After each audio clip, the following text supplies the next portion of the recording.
Hello, fellow truth seekers. This is Doug coming to you once again on this here Shabbat. I want to thank all you folks that watch the videos and for let you know I'm thankful for the new subscribers and all. It's a blessing that I'm not doing this in vain. That some people are watching, and I hope that you're getting something out of it. That you're getting some truth and that you're getting some knowledge. And I hope everybody has been blessed this past week and that everything is well with you. As far as us, yeah, everything's okay. We're holding on just like most people today is struggling and doing what they can to hold on and keep going. And we're called to do that, to persevere. And so I want to talk a little bit about the folly of idolatry and what it leads to ultimately, and of course some of this stuff I've gone over before in different subjects, but I'm going to preface it with Matthew chapter 24, and that's my the reason I go to Matthew, I'd say it's probably one of the most important prophetic books that we have in the Bible. It's the Messiah himself revealing the things that are going to come to pass. And again, I've talked about it. It's a dual prophecy, dual prophetic book. It's talking about in the beginning of it, talking about what was going to befall Jerusalem and the destruction of the temple by the Romans and all that, and that did happen. But it goes on, and there's things that will let you know that it's not just talking about that time.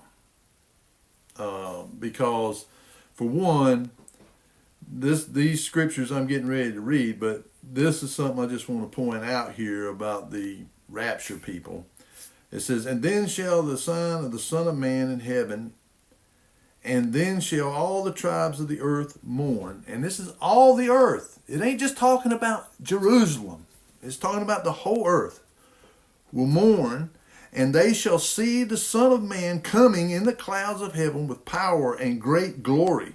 And he shall send his angels with the great sound of a trumpet," the seventh trumpet. "And they shall gather together his elect from the four winds, from one end of heaven to the other." And then starts the day of the Lord, which is talked about all throughout the prophetic books of the Old Testament, or the Tanakh.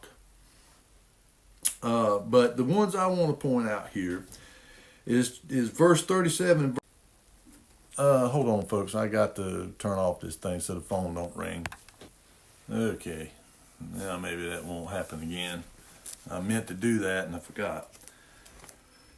But here in Matthew 24, verse 37, 38. "But as the days of Noah were, so shall also the coming of the Son of Man be. For as in the days that were before the flood, they were eating and drinking and marrying and giving in marriage until the day that Noah entered into the ark. Now, and knew not until the flood came and took them all away. So shall also the coming of the Son of Man be." In other words, it's going to come. It's going to come when people least expect it. He's going to come. All right, and then when we go back to Genesis chapter 6 and look at what, one of the things that he said, it says here in verse 5 of Genesis 6, "And Elohim saw that the wickedness of man was great in the earth, and that every imagination of the thoughts of his heart was only evil continually." Now, only evil continually. Now, we can look at historical characters, people like Hitler, Mussolini, Stalin, Mao, and say, these were really evil people, but But they were not evil continually, because, you can see instances where they showed pictures of them, frolicking around with their children, and with their wife, hugging them, and all that stuff. So they were not evil continually, even though they were great evil, but they were not. So what would be something that would cause men to become evil continually, to where every thought and imagination in their heart was toward evil? Well, I think it is from where they have done something that has altered them. And I've brought my other little phone here, because all I use this for is I don't have it actually on no service or nothing, but I can access the internet, through Wi-Fi, and also I have downloaded the book of Jasher, Jubilees, Enoch, and also have an Apocrypha, so that I can look at the King James 1611 version, which had the Apocrypha in it, which had like Second Esdras and the Maccabees and other books like that, so that I can reference them as well. But this is the book of Jasher, chapter 4, verse 16. And again, this is an extra biblical text, but it is mentioned in the Bible and it's quoted in the Bible. So it's a book that was something that people referenced. They had a bunch of other books besides just the Tanakh, that were historical books, that were books that kind of gave you a little more of the events, a little more detail about the events and stuff like that, and context. And this is what it says here, and this is talking about the same time there, the Genesis 6, and after that, during the time of Noah, not during the time of Jared. During the time of Jared is when the watchers, the fallen angels, the sons of God, came down, mated with human women, and produced the offspring called the Nephilim. And they were giants. They were literal giants, and which you can look at it from a couple different perspectives. But as Gigos, earthborn, because they were born here on the earth. They were not born or created up in heaven or somewhere. And but they were, but it also is where we get the word giant from, and gigantic, that kind of stuff. So anyway, this is in the time of Noah, what I'm going to be talking about here, because from the time of Jared, when those giants came down and began to do their mischief, or the angels came down and began to do their mischief and create these offspring with human women, they were compelled to fight a civil war. And the Greeks, they call it the Clash of the Titans. And of course they looked at it, and probably some still do, over there in Greece. They look at it as real history. They don't look at it as mythology. They believe it to be the real history. And of course it was passed down from Noah and his children. They passed down this stuff, and it just kind of, when the languages got confounded at Babel, and people were put where they were supposed to be at, they carried these memories and these traditions and these stories that they heard from Noah, because he probably was telling them, this is what was going on, and this is what the result of it was. This is what happened. Those giants fought, those Nephilim fought a civil war. They killed each other off. And then their parents had to watch all this. And their lifespans was limited to 500 years. So after 500 years from the time of Jared, when they came down and they were, produced, they lived 500 years, and then they wiped each other out. Then their parents, the watchers, were condemned to Tartarus, and it says in the valleys of the earth.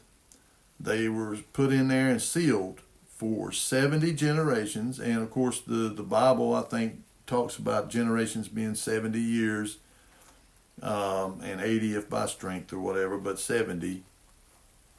And so 70 times 70 is 4,900 years, which would have put it somewhere around the early 1900s, maybe the late 1800s, early 1900s, that they were released. And that's when we see this great big huge spike in our knowledge and advancement.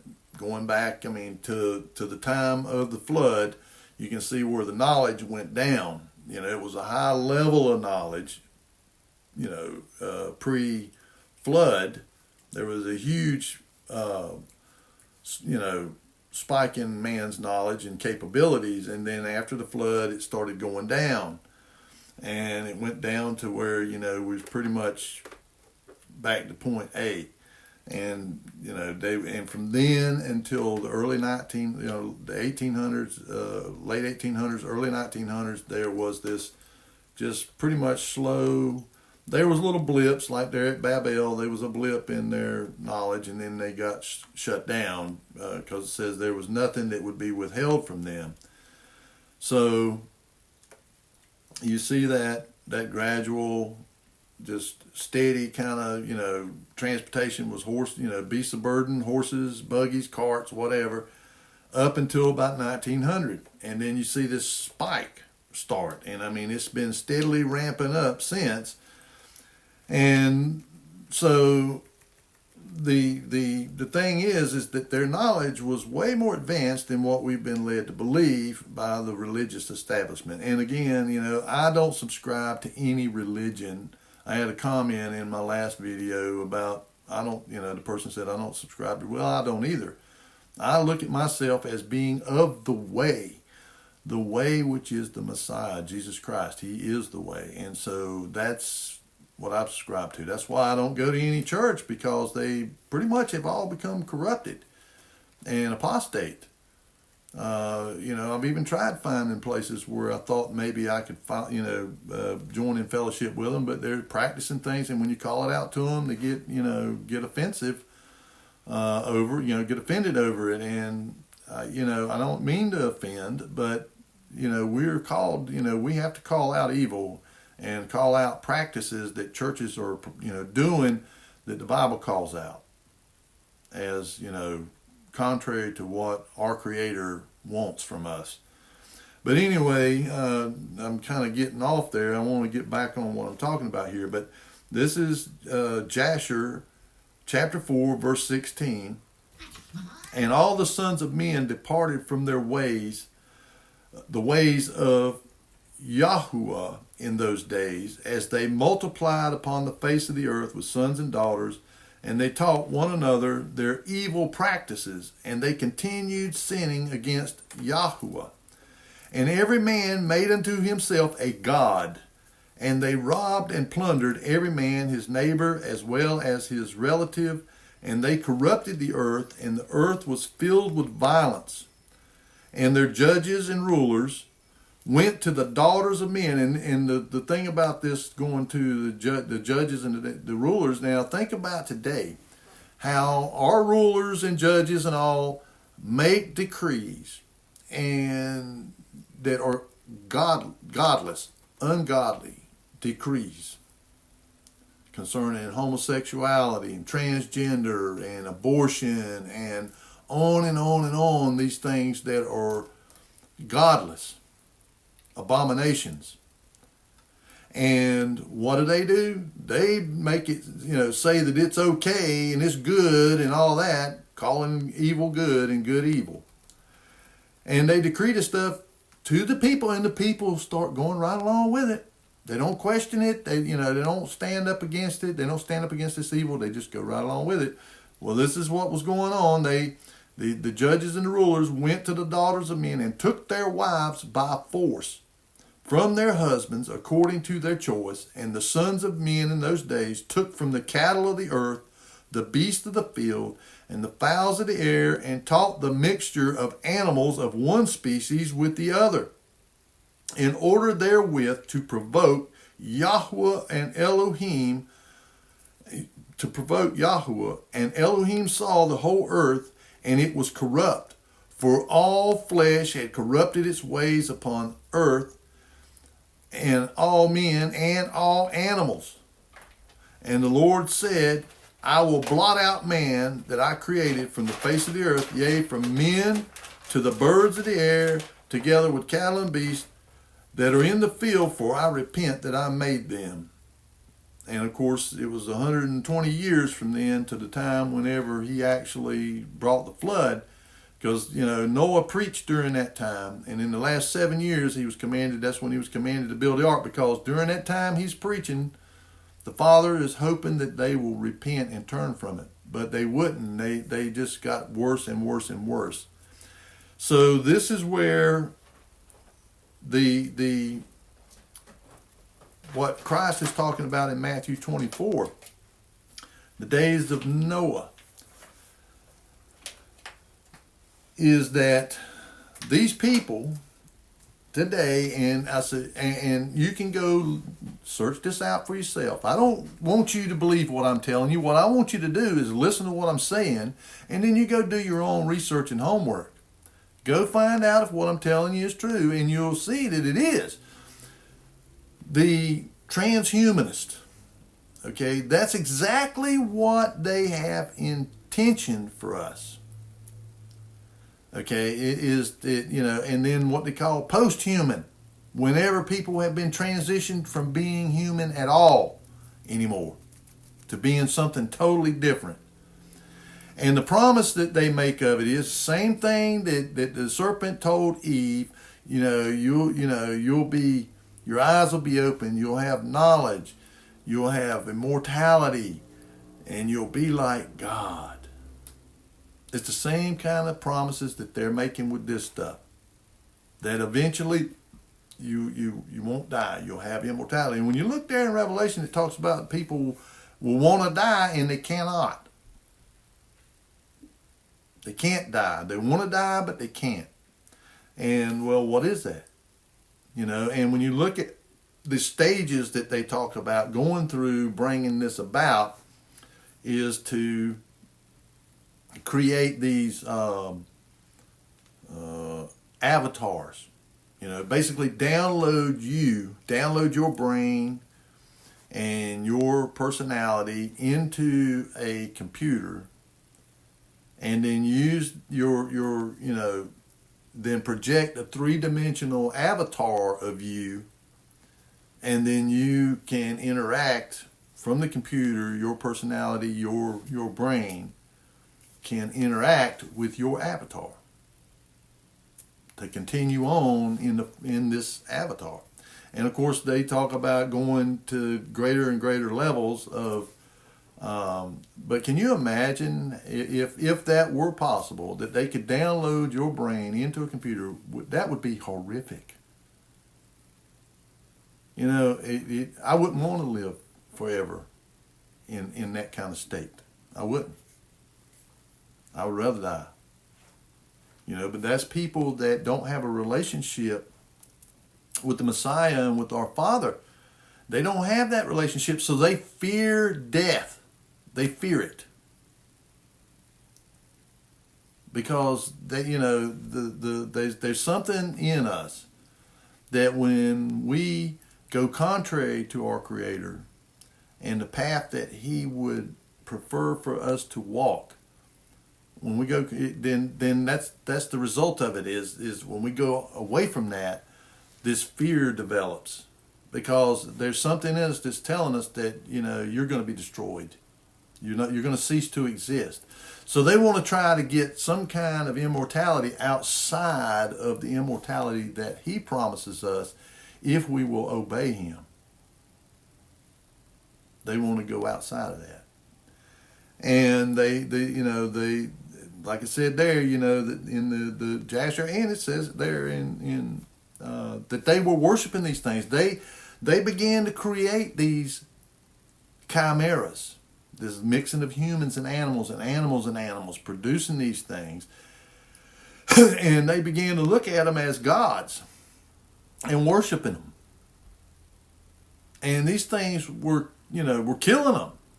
We're killing human beings. And so what I believe is, and of course there's others like Rob Skiba and there's others that that believed the same thing, that what caused them to become to where they thought of evil continually and nothing else was because they had had their genetic makeup changed.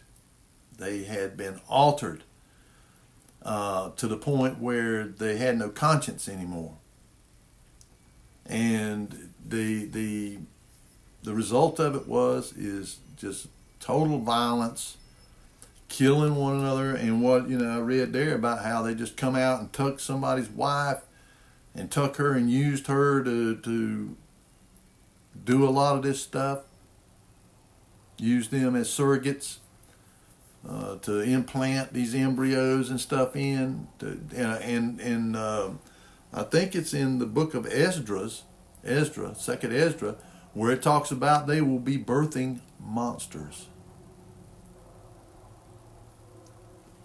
And that's exactly what will happen whenever they begin to do this stuff and they get people to volunteer to be surrogates, to implant these embryos and stuff in to produce these offspring, these monsters, these chimeras. And when you look back there in Joshua and Deuteronomy and other books, Samuel, 2 Samuel, I believe, where it talks about these things that were there in the land of Canaan. Whenever Abraham went in there, they were satyrs. They were the lion men of Moab. This stuff was still going on. Now, there's a couple different beliefs, and people were worshiping these things. During that period of time, they were worshiping these chimeras and these giants and stuff, like Nimrod and different ones. And, of course, it talks about these Amorites being like cedar trees. And if you look at the smaller cedars, they're about 36 feet tall, and the biggest ones, the cedars of Lebanon, 150 feet. So you have these, and they're worshiping these things. The people in the land of Canaan there, the Horites and the Hittites and the Amalekites and all the ites, the Perizzites and Jebusites, they were all worshiping these things. And that's why the Father, he warns there in Deuteronomy, he tells them, whenever you go into the land and you begin, because he tells them they're going to do it, but he warns them about it. Don't worship these, gods of the Canaanites and these people. Don't you do it. Don't, the things that they do to their gods, do not do those things to me. But yet they ended up doing it. And of course, the house of Israel, they ended up getting scattered abroad. I mean, ultimately just scattered out all over. And the house of Judah went into captivity over into Babylon because of the same thing, idolatry. And that's what we're going to look here in Isaiah chapter 44. And we'll see where, the Father calls it out, says, hey, this is it's foolishness, it's folly to follow after these things. And we're seeing it more and more. People are doing it. They're worshiping these things. And whenever the technology, and we don't know how far they are with this stuff. I mean, I've talked about where over there in England, they were making chimeras on a cellular level. I mean, embryos. They were making embryos that were chimeric embryos, and they were viable. In other words, they didn't die. They stayed alive, and could have been implanted into a female host and brought to term. And I look at it this way: anything that man has ever come up with, or that the knowledge has been given to them to do, they always bring it to its conclusion. They don't just stop right there. And so they're going to, they probably already have, I would say that they has already been chimeras created. But you see, that's why the Father is going to allow them to open up the bottomless pit, and he's going to release some real chimeras. He's going to let the destroyer, which is the spirit that's going to enter into the Antichrist, the beast, that is that spirit, because it says he comes from the bottomless pit. But it's a spirit that's going to enter into this man. A man, it will enter into him, just like with Nimrod. He says he became a mighty man. He began to become a mighty man. And there's a difference between that mighty man and the mighty men like David's mighty men and stuff like that. The difference is that when you go look in, say, like the Septuagint, and compare the words that the Hebrews used when they were translating from the Hebrew into the Greek, because the Greek language was a highly precise language and very descriptive. So they picked the word they picked for the mighty man that was there, Nimrod, it was like the mighty men of old there in Genesis in chapter 6. Not like the same mighty men there. That word there, mighty men, was Gibborim, as where the other word, I can't remember what it is, but it was a different word they used for the mighty men of David. It wasn't the same word. So, it was describing two totally different kinds of mighty men. The dunamos, which is where we get like dynamite from or whatever. These are powerful men. They're valiant, powerful warriors. With Nimrod, it was gigantus or gigas, which is giant, where we get the word giant from. He become a giant. So he done something that altered him. He done some kind of ritual or whatever. And whenever after the flood, they were out looking for the knowledge of the Nephilim and the fallen ones. They were trying to find structures, like the pyramids, the Great Pyramids, Baalbek, different places like that had this information sequestered there, and they had the copper tablets, the gold tablets, the emerald tablets, the stuff like that had been found that had this fallen angel knowledge on it, on how to do this stuff, on how to mix humans and humans and animals and animals and all that stuff. So I think that that's how they reappeared. I think that's how they, began to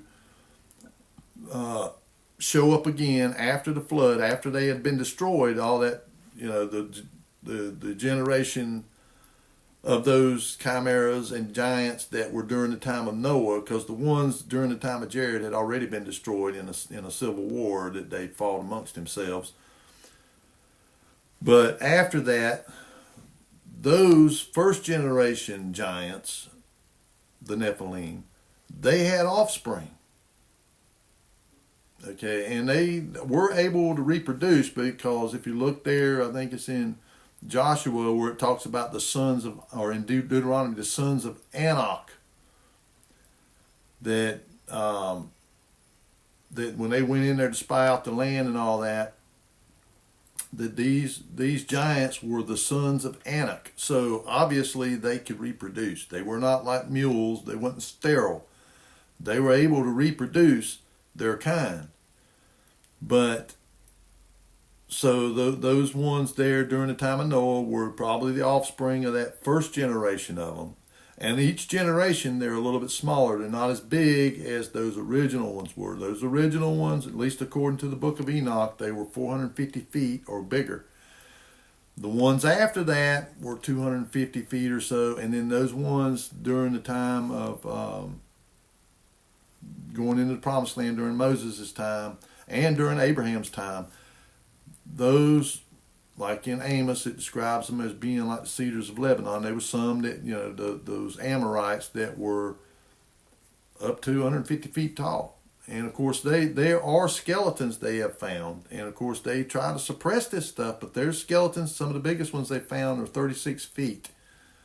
So we know they were at least 36 feet tall. And of course, you got people that are going to say that are skeptics and all that stuff, but that are not going to believe it. But and I don't care. I'm not trying to convince people to believe it. I'm just telling you what Scripture says. I believe what Scripture says, not what men say. Because they are deceivers. But anyway, those, the ones after the flood, I believe they came about, again, they got their knowledge somewhere, these kings, like Nimrod, and he had these servant kings, these kings that were under him. He was the emperor, and they were kings around there, that Chedorlaomer and different ones like that were under him, and they were all giants. They had done something, they had these rituals or something that they could do, some kind of substance that they could eat or drink that would cause their epigenetics to turn on or turn off the growth inhibitor.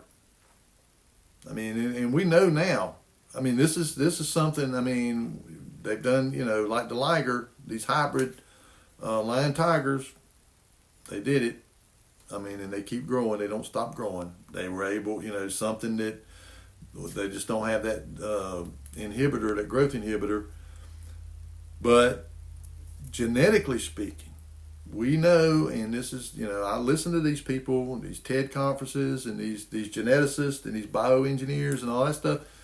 They will tell you that through the epigenetics, the switches that turn the genes on and off by compressing the proteins, they compress down on it and they turn it off, they relax and they turn on.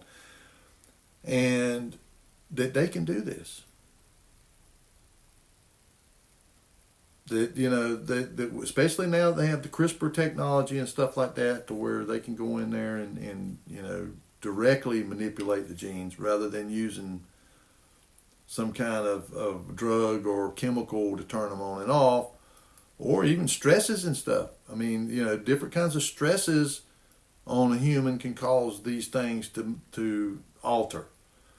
And so they come right out, they admit that they can, this is possible. This is theory, it's not theory anymore. It's a fact that they can manipulate genetics to do these things. And they've even done some to where they even show them to people. And this was done a long time ago, where they had this little mouse that had an ear growing out of its back, a human ear.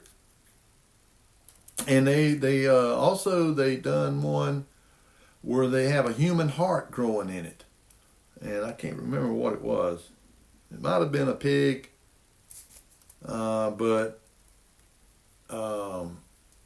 it might have been some other animal, a bull or something. But they were growing, they had a human heart in this bull, and it was it grew in there. And they said they were right on the verge of being able to do this to where it won't reject it. To where they can get it to.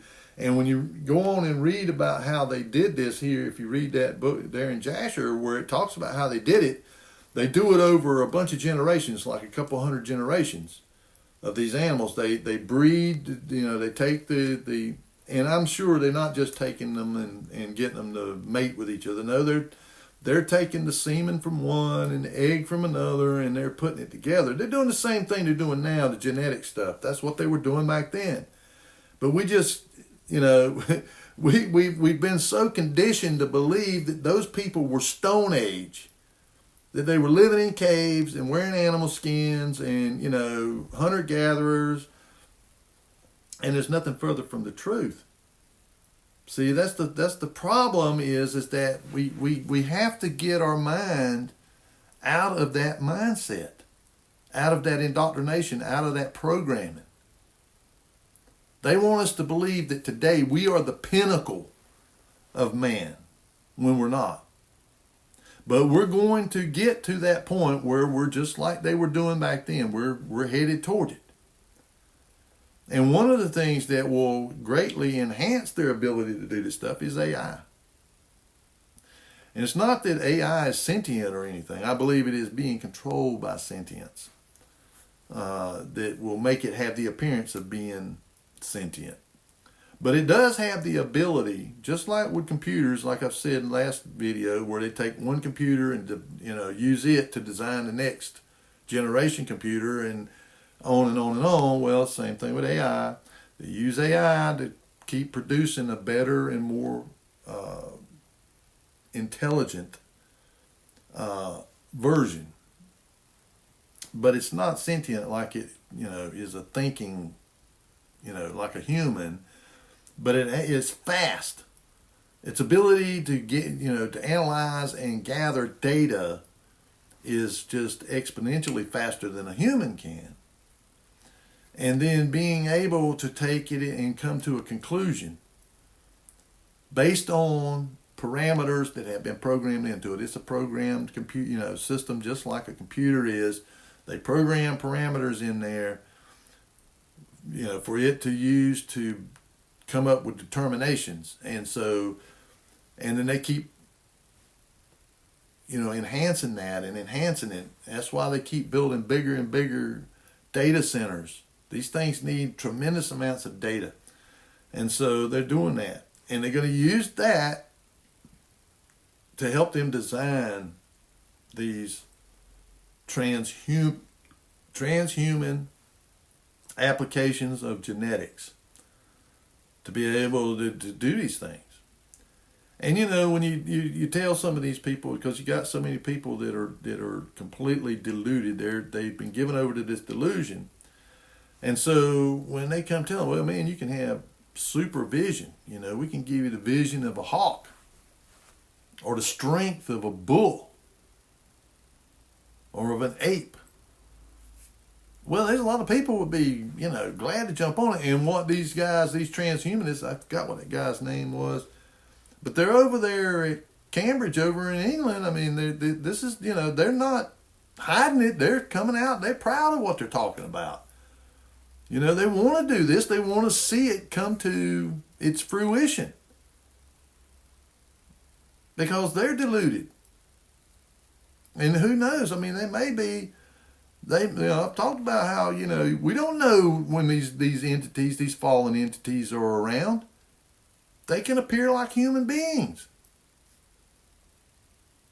And they can be guiding humans in the lab, and they're showing them, oh, look at something and they play it off in like, wow, man, I just discovered this, look, check this out. Even though they already knew it and they already, they just perform the experiment knowing that the result was going to be this already. So we don't know that they're not positioned all over, in labs and, in manufacturing facilities and everywhere else, showing humans how to do this stuff. But people don't know that they're not humans. And, because we've been, again, indoctrinated to believe that here's these, angels, they got wings and they're flying around and all that. Well, that's not, maybe their real appearance might be like that. I don't know. But the way that they always appear to humans is not like that. Other than when you see what Ezekiel described, there when he was looking up there. But everywhere else, like there at Sodom and Gomorrah, there with Daniel, they're like humans, but they do have some kind of in those instances, they have sort of an air about them or a feeling about them that they knew that they were angels. They knew they were angels. But, Paul said, always entertain strangers because you never know when you're entertaining an angel unaware. So that tells you right there that they can appear like humans and you wouldn't know the difference. So, there would not be nothing that would stop these fallings because it says, don't, think it strange that Satan can appear as an angel of light. He can take on this appearance as being a righteous angel. So, They can appear any way they want to, and and that's where, when people get altered genetically like that, that's when their conscience is going to be seared to where they continually are thinking about evil and doing evil continually. And I believe that's what went on back there, and that's why Messiah said it would be like it was in the days of Noah. That they will get to where that their minds are on evil and wickedness continually. That's all they think about. And we haven't really got there yet, but it really looks to me like that we're seeing more and more of that kind of thing going on. I mean, and more demonic stuff going on. And look at this, what just happened up here in New York, up there where Donald Trump's being tried up there. Some guy goes out there, and he's not, Republican or Democrat or anything like that. He's like a what they would call conspiracy theorist. No. Cats now, they're going to start. Conspiracy theorist or whatever, but he was just calling out, that Biden and Trump was in league together and that they were bringing about a fascist government. Well, that's coming. I mean, that's not like conspiracy theory. Everybody can kind of see where we're headed. If things keep going the way they are, with their ever encroaching on our freedom, freedom of speech, spying on us, through the Facebook and YouTube and Google, and going to them, telling them to keep track of us, and certain people that watch certain videos like on YouTube. If you're watching certain people on YouTube, to keep track of you, and that's all fascist stuff. But and it all is going to lead to the worship of this entity when he shows up. But here's what Isaiah says here in Isaiah 44, and I'm going to read pretty much most of the chapter. It's from verse 6 to verse 28, but it says, "Thus saith Yahweh, the King of Israel, and his Redeemer, Yahweh of hosts. I am the first, and I am the last, and beside me there is no Elohim. And who as I shall call, and shall declare it, and set it in order for me, since I appointed the ancient people." And it's a question. He's asking is a question. Who can declare these things? "And the things that are coming and shall come, let them show unto them. Fear ye not, neither be afraid. Have not I told thee from that time, and have declared it? Yet are even my witnesses. Ye are even my witnesses. Is there an Elohim beside me? Yea, there is no Elohim. I know not any." In other words, he's talking about the people, the ancient people. He's talking about Abraham and Isaac and Jacob and Moses. And, he's talking about, they've declared me. Look at what they've said. That there is no other beside me. Every one of these gods beings that you think of as gods, I put them down. And I showed you that I am Elohim alone, and there is no other.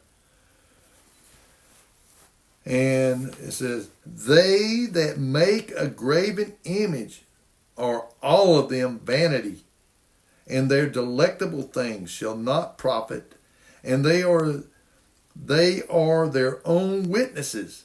They see not, nor know, that they may be ashamed. Who hath formed a god, or molten a graven image that is profitable for nothing? Behold, all his fellows shall be ashamed, and the workmen, they are of men. Let them all be gathered together. Let them stand up, yet they shall fear, and they shall be ashamed together. The smith with the tongs both worketh in the coals, and fashioneth it with hammers, and worketh it with the strength of his arms. Yea, he is hungry, and his strength faileth. He drinketh no water, and is faint. In other words, here's these people. These things are made by the hands of men. These idols, these groves, these high places. And yet, they can't feed this guy. They can't give him water. They can't do anything. They're formed by the hands of men. They're nothing but wood and metal. And it said, the carpenter stretcheth out his rule. He maketh it out with a line. He fitteth it with planes. And he marketh it out with the compass. And maketh it after the figure of a man, according to the beauty of a man, that it remain in the house. You know, they got these house idols that they had in their houses and stuff. He heweth him down cedars, and taketh the cypress and the oak, which he strengtheneth for himself among the trees of the forest. He planteth an ash, and the rain doth nourish it. Now listen, he's planted this tree. This man planted this tree. And the rain nourishes it, and it grows. Then it shall be for a man to burn, for he will take thereof and warm himself. Yea, he kindleth it, and baketh bread. Yea, he maketh a god, and worshipeth it. He maketh it a graven image, and falleth down thereto. So deluded that this tree that he planted, that the rain nourished, that he went out and he hewed it down and he used it to build a fire. Then he takes part of it and he makes an idol, graven the image, and falleth down before it. I mean, that's insane. But yet he's making it into a god.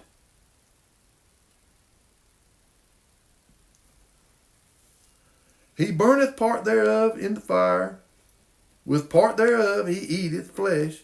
He roasteth roast, and is satisfied. Yea, he warmeth himself, and saith, Aha, I am warm.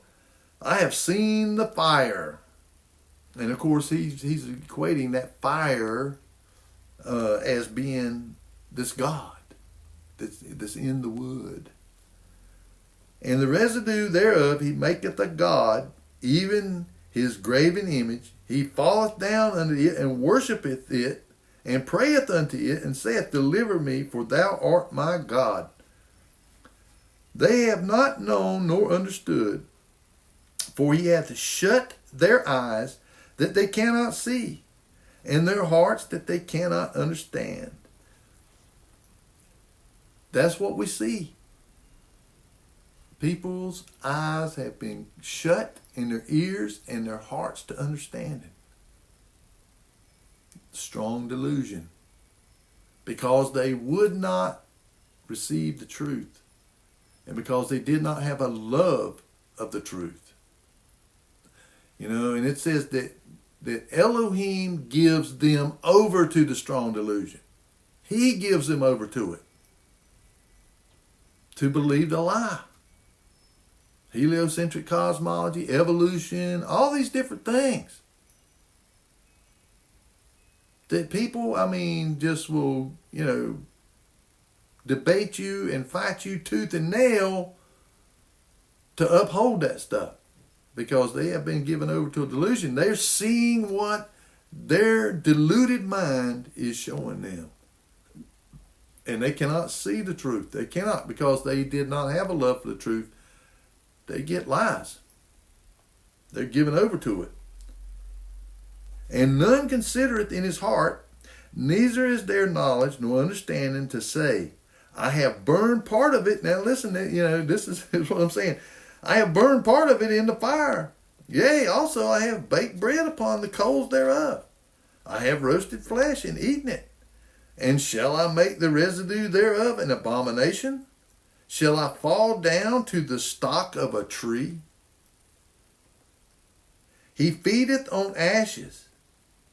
A deceived heart hath turned him aside, that he cannot deliver his soul, nor say, is there not a lie in my right hand? Remember these, O Jacob and Israel, for thou art my servant. I have formed thee. Thou art my servant, O Israel.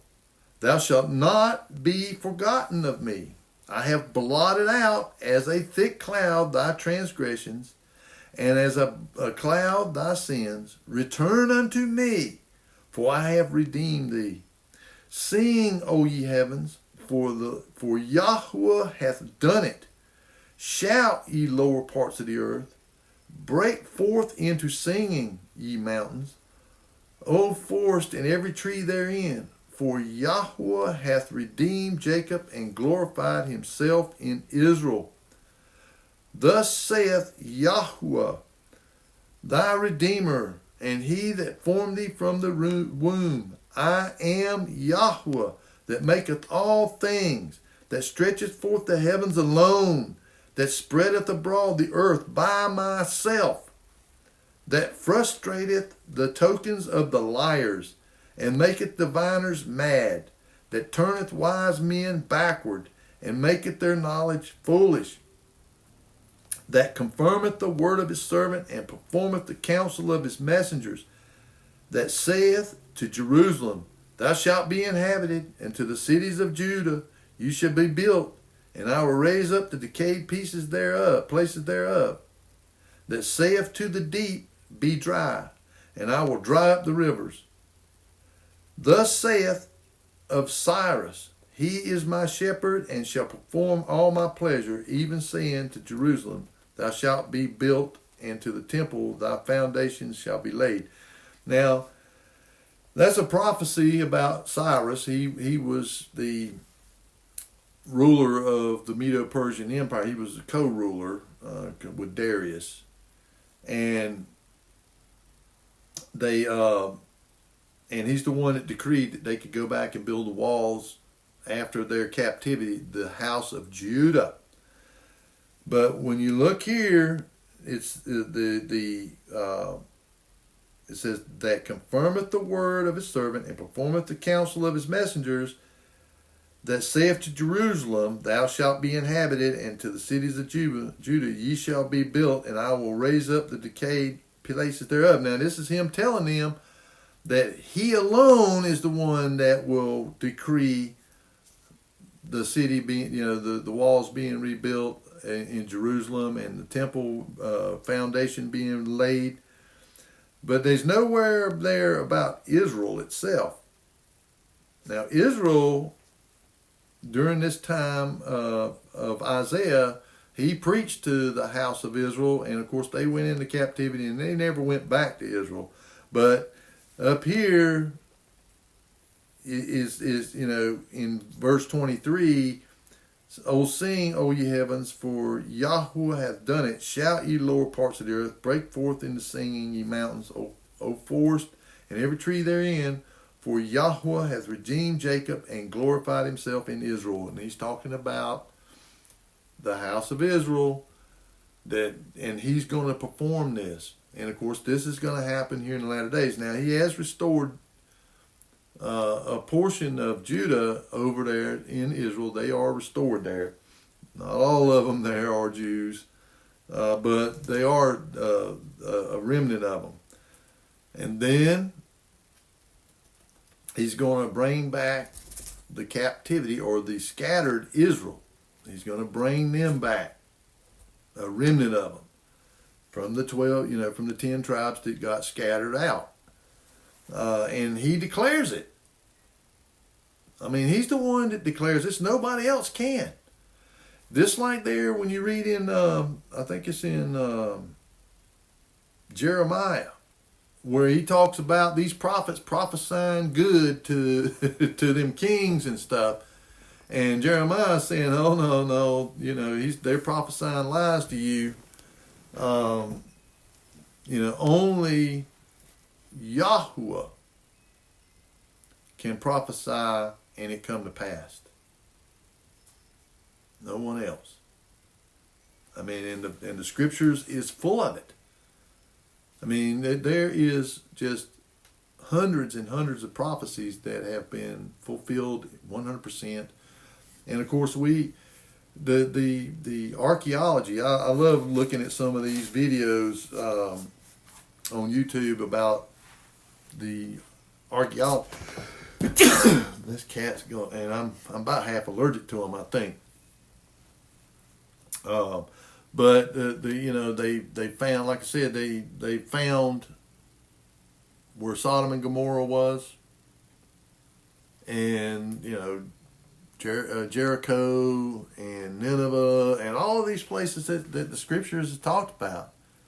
That up until beginning in the 19th century up to now, nobody believed any of it. They thought, the Bible, these places never existed.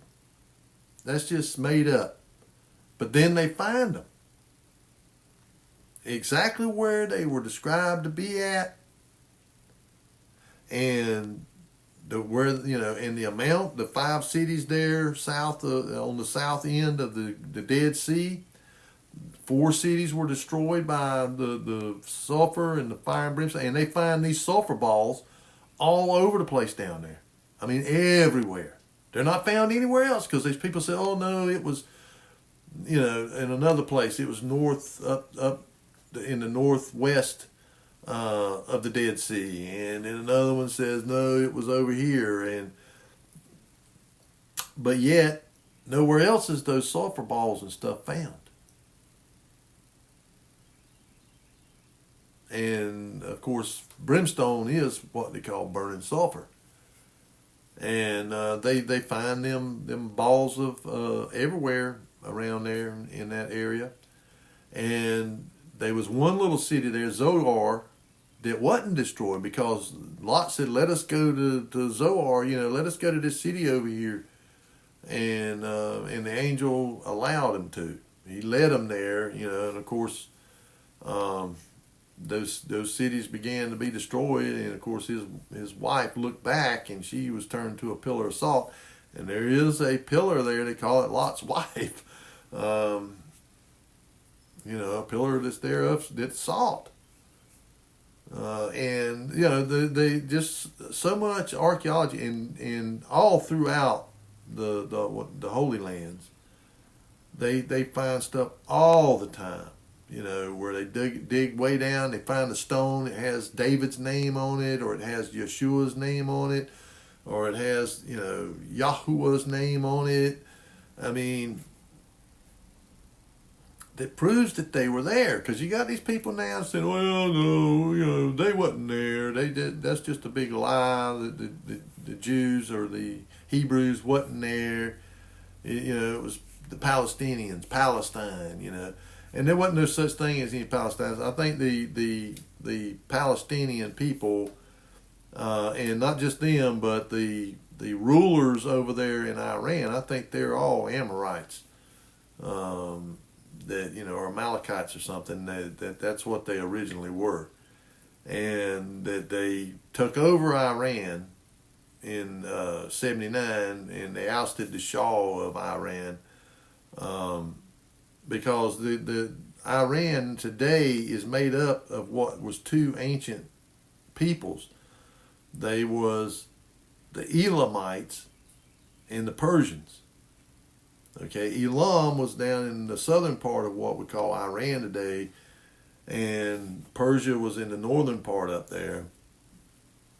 And now those 2 peoples are to join together. Well, these Amorites went over there and took over the rulership over there.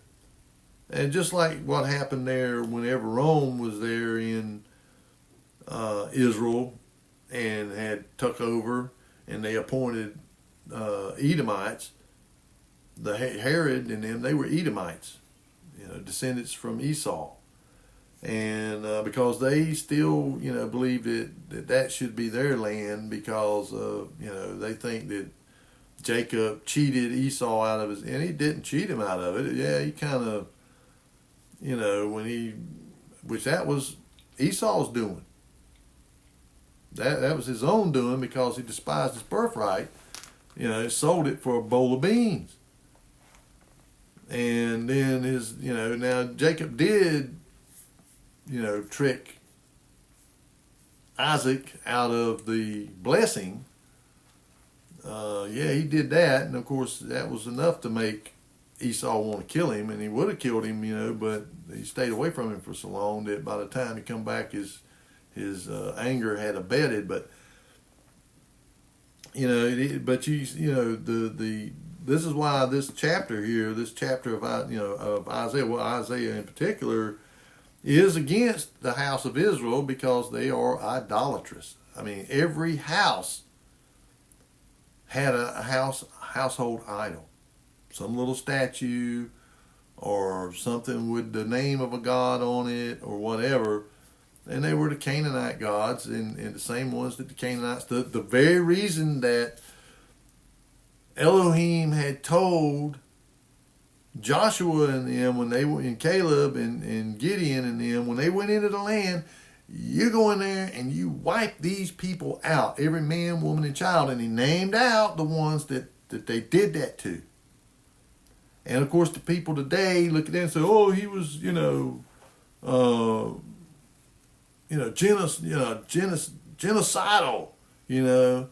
and all, but it wasn't because they don't understand the scripture. They don't understand about these hybrids, these Nephilim, these troglodytes, these satyrs, these lion men of Moab, and those people, the Horites and the Hittites and them, the Hittites, they've got these stelas, these carvings in stone showing one of them with a lion-headed beast on a leash, standing upright on his hind legs, walking it, and in front of it is an elephant, and this man that is walking this thing is as tall as the back of this full-grown elephant, because you can see these big tusks on the elephant. So it's a full-grown elephant. And it's like I said before, these people didn't sit around and just come up in their head, and think, oh, I think I'm going to draw a creature, No. They was too busy trying to, eke out a living to do stuff like that. No, they were commanded to record this stuff by the king or the ruler or whatever, to record their, they were going to war or they were coming back. Same thing over there in Nineveh and Assyria. They had these, when you would come into their city down and go through these tunnels and stuff, through the walls and all, they would have all these, same over in Egypt, on the side of buildings and, inside of the buildings, on the columns and all. They would have all these stories written on there about their conquest, about conquesting this people over here and marching them back and making them into slaves and stuff. You see this all throughout the ancient world. I mean, they wanted to record, and they were recording it as it was. They weren't recording just, they probably hyped it up a little bit about their victory, about how great a victory it was and stuff. But when it come to the animals and the things that the people, these giant rulers, they were not embellishing it. They were showing them the way they were. You got people, well, they just wanted to make people think that they were just it was just a metaphor for how they were giant among men. No, they really literally were giants, and they were these satyrs, and they was the cave dwellers. I think they were the Emim or something like that. That they called them troglodytes. They lived in the caves. They had the big eyes and all that because they dwelled in darkness. And then of course like the Zanzumim, the ones that buzz and they made a buzzing noise and all that stuff, real irritating. And then, of course, the Raphaim, the Walking Dead. They didn't call them these things for no reason. I mean, there was a reason for it. It's the same thing with the way they named their children. You go back there to the Table of Nations, and you start looking at these names of these, and then you interpret those names, what they actually meant. They didn't name them that. Like, why would you name your child Terror?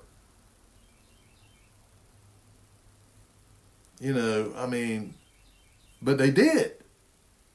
Because I guess they were a terror. A monster. Because this stuff was going on. I mean, from the time that Nimrod, become a mighty man, that stuff started. I mean, it was a repeat of what was going on. They were trying to, do the exact same thing that was going on before the flood. They were trying to repeat it.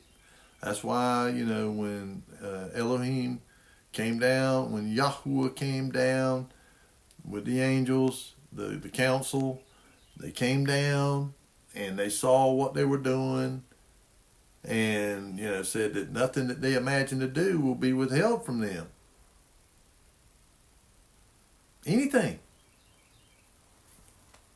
So people that want to try to, and I've, done a little research about the Tower of Babel, and from what they gather from the historical records, and from what the Bible says, and from what they've got from other sources, that the reason they built it there in the land of Shinar, that big plain, it's a huge plain, was because the base of this building was something like 100 square miles.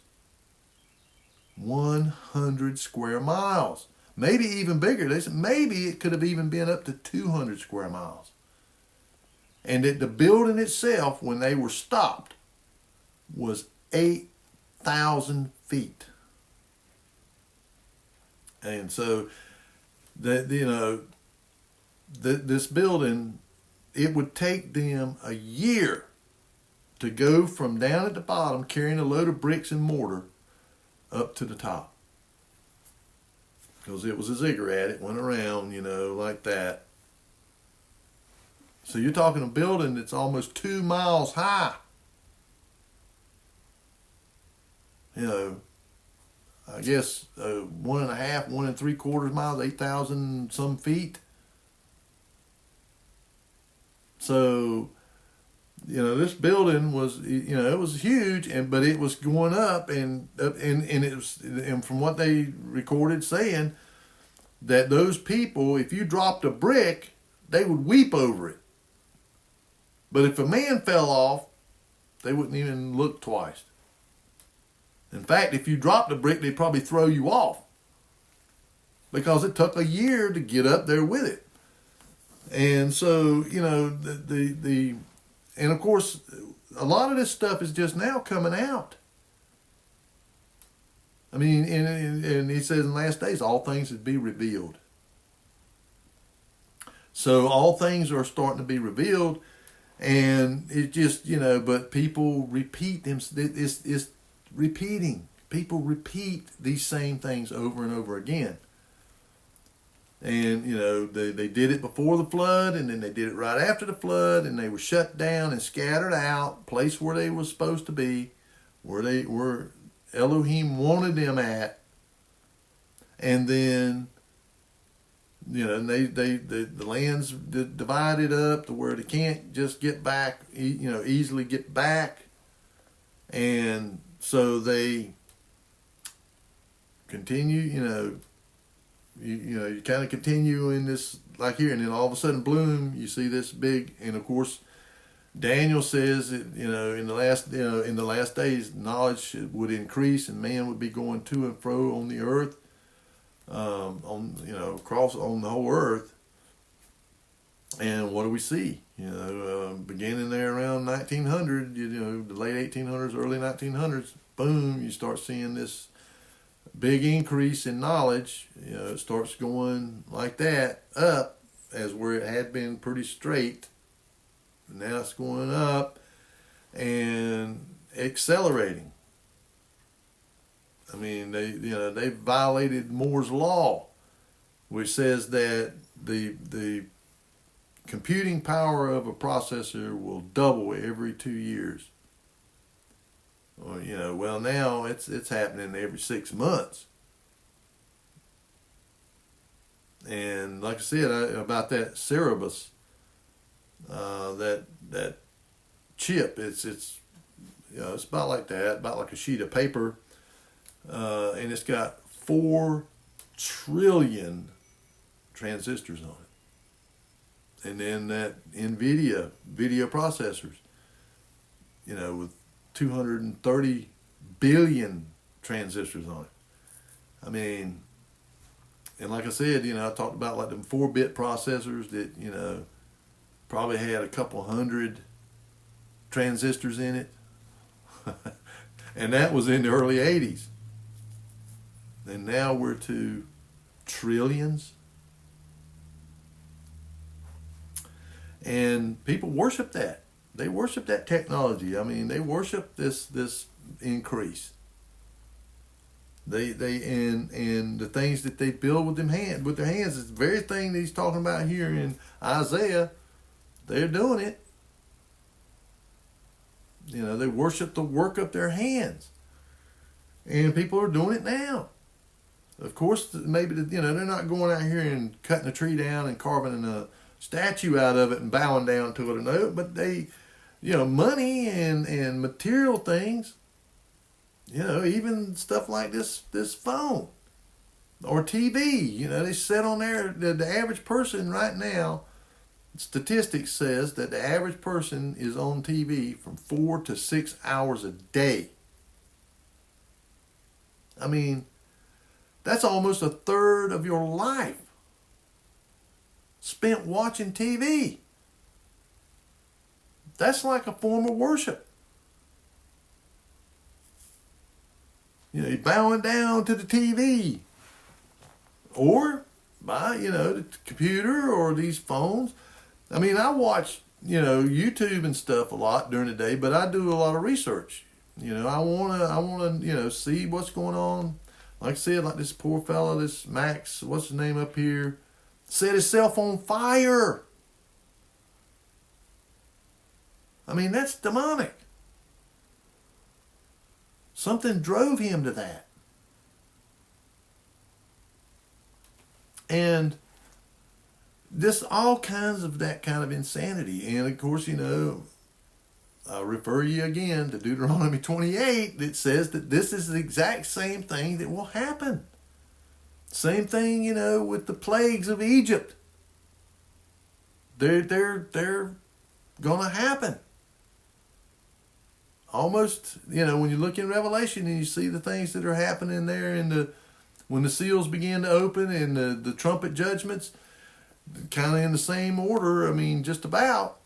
And so it's because I believe there is a law of judgment that when his judgment begins, it follows the same things. Judgments starts with, not so bad to begin with, kind of, like, the gnats and flies and, something that's, would aggravate you, and torment you kind of, but not bad. But then they get progressively worse, to try to get you, to repent. And I believe that they like with the house of Israel, that their punishment, because of what it talks about there in Leviticus about being 7 times the punishment if you do this, like they lived in idolatry for 390 years. And so their punishment was 7 times that, which was 2,500 years. So that they were scattered out and they, lost their identity. But the promises that were made to Abraham, Isaac, and Jacob were, and ultimately to Joseph and his sons and and the other children of Jacob, they began to come to fruition. And, in the early part of the 19th century. We just kind of, us and the British Commonwealth, we just kind of exploded onto the scene, and and other peoples like the Nordic people and the Swiss and the French and the West in general has highly prospered and been extremely blessed. But of course, we're coming to the end of that blessing because, as you see with Israel, they were blessed, highly blessed, but they all fell into idolatry. It seems to be a cycle, and that's why Solomon there in Ecclesiastes says there's nothing new under the sun. Everything repeats itself. And so, and I believe that. I believe that things just kind of repeat themselves over and over again. That's the reason it says it's got to come to its final conclusion. When it reaches its absolute peak, to where mankind is going to destroy himself, then it's going to be put down once and for all. And just like it says, that they'll beat their swords into plowshares and their spears into pruning hooks, and they will learn war no more. And they won't learn this stuff, making chimeras and all that kind of stuff anymore. That stuff will be stopped. But as it was in the days of Noah, we're going to see that. We're already seeing it, and they're promoting it, and they're, people, the priest of scientism, people like Michio Kaku, Neil deGrasse Tyson, Bill Nye the Science Guy, and others, them guys over at Cambridge. I wish I could remember them guys' names, but there's three of them that are the main people that are pushing this and promoting it. And then you see, and I don't have a problem necessarily with, like the Neuralink system that Elon Musk is having, using it to actually benefit somebody that has that may be paraplegic or maybe blind or deaf or something like that. Matter of fact, Rebecca's got an uncle that he's got implants, cochlear, they're these implants they plant in the back of his head there, and he can hear. He was almost totally deaf, and now he can hear. I mean, of course, he still can't hear that great, but he still can hear. And so to use it for something like that that will benefit somebody. Well, I'm not going to condemn it. But the thing about it is that stuff like that's never going to stop there. And of course, too, if believers were doing what they should be doing and were truly walking in the footsteps of the Messiah, then we should have those that would be able to heal these people. But we're far from it. I was watching about this big controversy now, this conference they were having, this religious conference, churches or whatever, having a conference, and they had a stripper there, a male stripper, talking about going apostate. And there was one of these ministers that was there that got up there on stage and was calling it out, and they run him out. So how anybody can't, and the other thing is that and nobody can say that I ever set dates, just like with the eclipse, I never said there was any kind of anything going to happen on the day of the eclipse. No, I just said that it was a sign. And of course, we can go back to the fourth day of creation when he placed the sun, the moon, and the stars inside the firmament, and he said they were for signs and for seasons and for days and for years. Not my words, Elohim. Okay, and so I'll tell you, hey, these signs, this sign is basically a warning that greater judgments are coming unless people began to repent. Just like there with Nineveh. And of course they repented of their idolatry. because they were heavy idolaters. Dagon and Enki and Enlil and all these, fallen ones that they were. I got to drink something. And that cat is. I'm sure I'm allergic because it's killing me. My Arizona tea, green tea. But so that it's always the idolatry and stuff that brings about these judgments. It's not just sin itself, even though he gets angry about that, and there's cause for it. There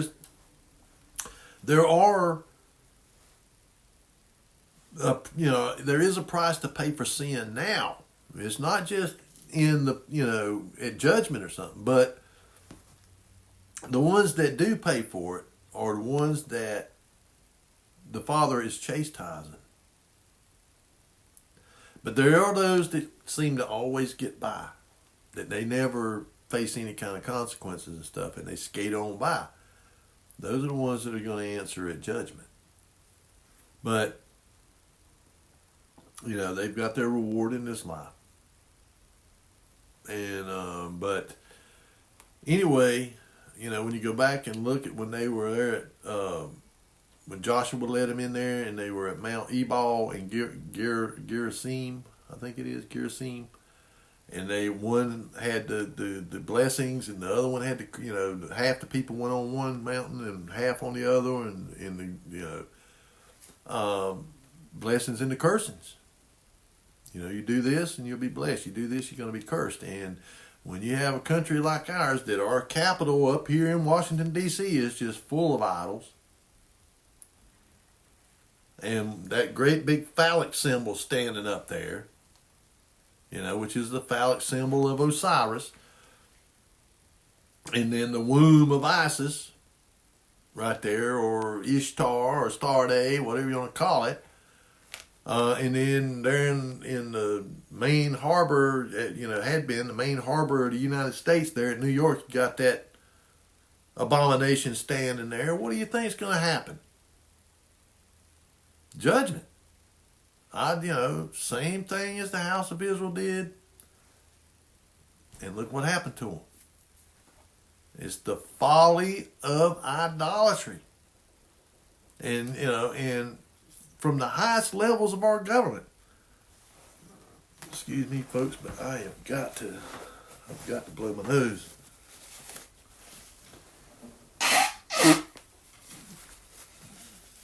Sorry about that, but man, that cat hair is killing me. But anyhow, it is folly. And people can fall into idolatry through a whole lot of things. Anything you put before God is idolatry. I mean, anything. People. You can put somebody up. And as worship. Look at all these, Hollywood people, stars and musicians that some of them do fall down and worship them. And that's exactly what it is. It's idolatry. Why do you think they call them idols? Teen idols or whatever. Because that's what they are. There's a form of idolatry. And again, I don't date set, the rapture and the coming back of Christ. All I know is Christ told us, the signs that would be leading up to his return. And he says, when you see these things come to pass, look up, for your redemption draweth nigh.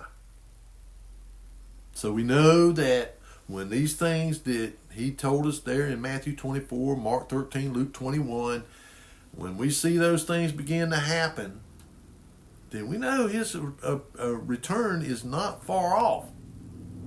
Now, is it 5 years, 10 years, 20 years? I don't know. He says when he comes back, he's going to come back like a thief. And when you read the parable of where he left somebody in charge and he went off to receive an inheritance, a kingdom that he was going to receive.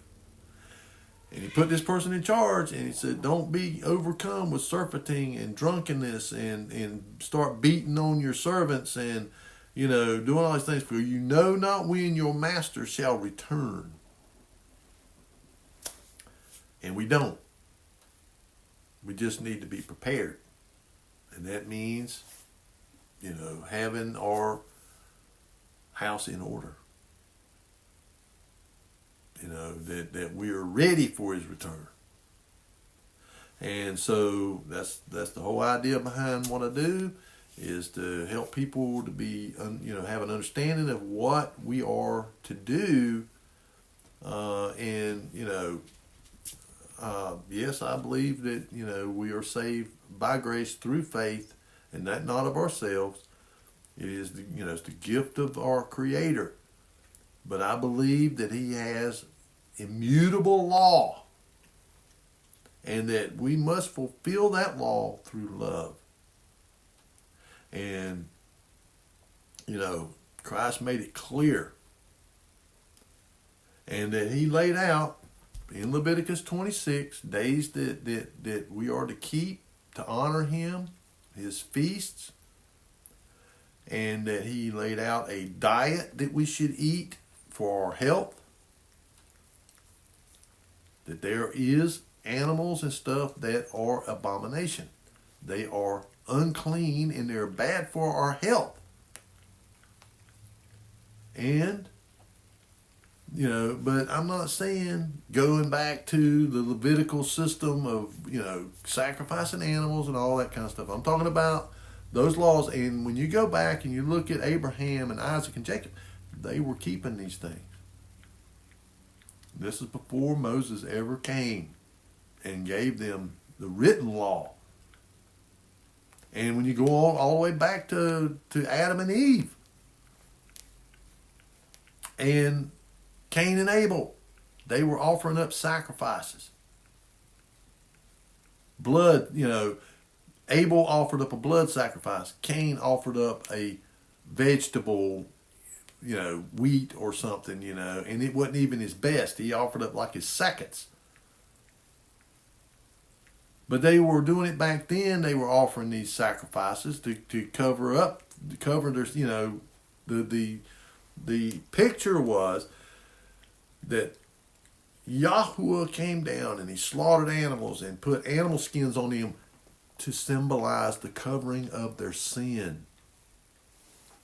That blood had to be shed. It was a type. And they were required to do this. But then just like, with Israel and what they did before Messiah, they began to profane the name of the Lord, and they began to just go crazy. Further and further away from the Creator. And that's what we see now. We see people getting further and further and further away and so they're ripe for the picking of the beast. And we got to warn them. We got to let them know. You can't make people do it. You can't make people repent. All you can do is, like I said, sow the seed. And we need to be doing that. We need to do it by example. It's by our example of following Christ and living the way he lived that we reach people. Like James said, you show me your faith without works and I show you my faith by my works. It's not to gain favor. It is not to get salvation, because you can't.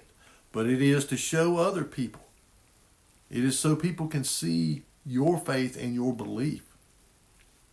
And maybe it will encourage them. Maybe it will get them to begin to think, man, maybe there's something to this. Maybe this guy is right. And then they begin to call on the Lord. That's what we hope for, that they will begin to call on him.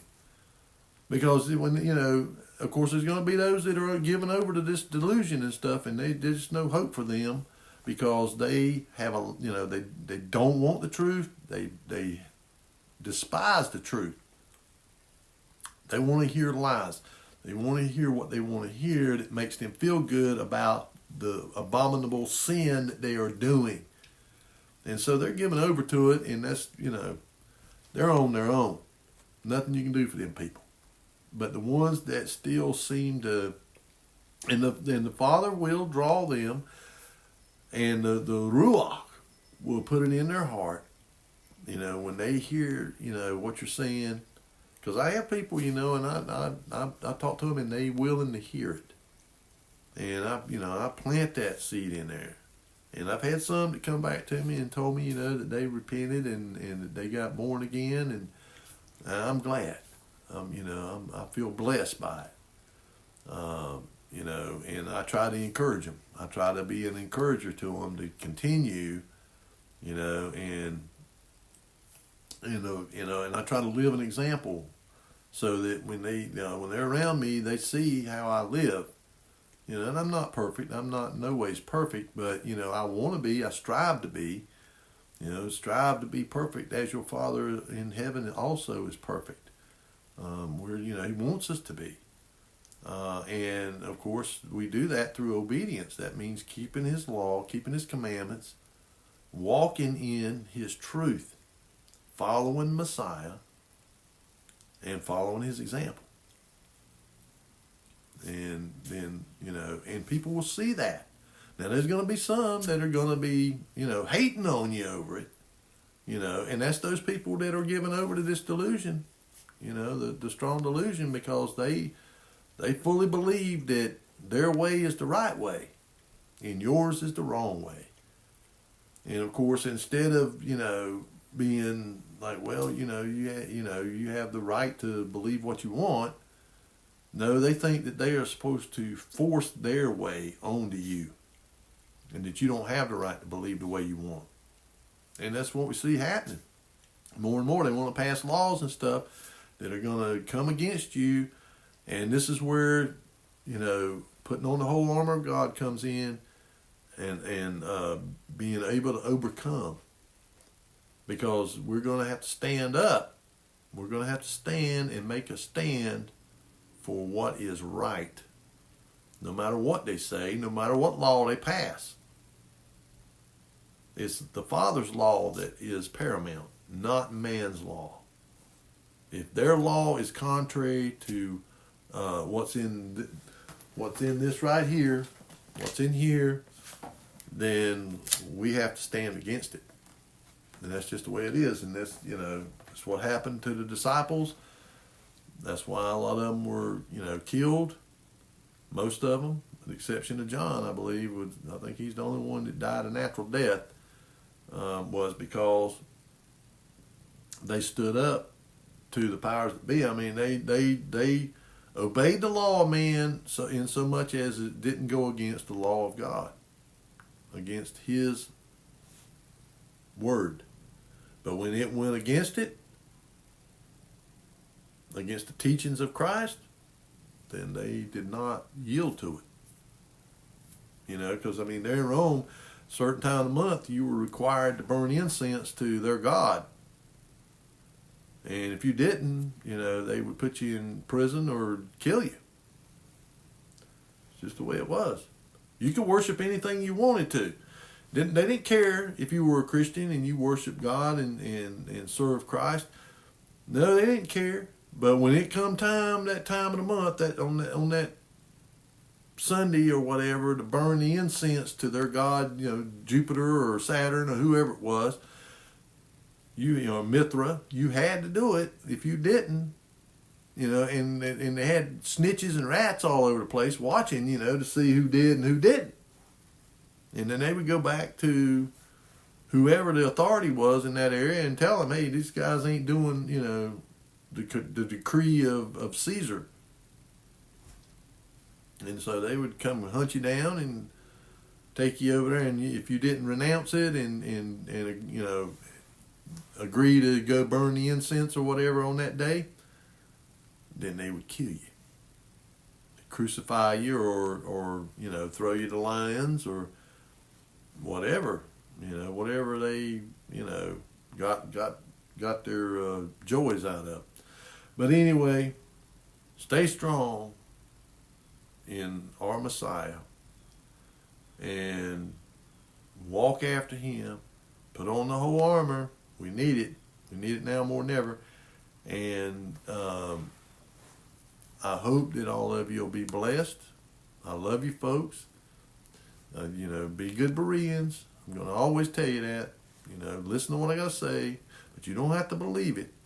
You do your own homework. You read the scriptures, and you see whether what I'm telling you is the truth or not. And follow 2 Timothy 2:15. Study to make yourselves approved a workman unto Elohim, who need not be ashamed, rightly dividing the word of truth. And remember, it is the glory of God to conceal a matter, but it is the duty of kings to search a matter out. In other words, he's not going to lay everything right at your feet. He expects you to, if you love him and you really want to know him, he expects you to search a matter out, prove all things. And that's what I want you to do. Prove all things. And hold on to that which is right, which is, beautiful, which is lovely, which, like Paul said. And, those things hold on to. And I think I'm going to end it there. But think about that, the folly of idolatry and what it leads to. And with that, I'm going to call it a day. And I will see you again on the next Shabbat if Yahweh is willing.